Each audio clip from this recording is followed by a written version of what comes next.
Mr. Romantico. Lenny, Oh, Rodel, andiyan ka pala. hindi mo yata kasama yung boyfriend mo. May lakad sana kami ngayon eh. Pero na-cancel ng last minute. Nag-overtime si Marlon sa trabaho niya ngayon eh. Ganun ba? Kahit kailan talaga, paasang lalaking yan, no? Ay, teka. Bakit nag-iba na naman ang mood mo, ha?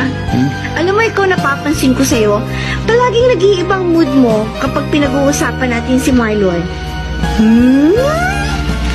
Huwag mong sabihin sa akin na nagsiselos ka.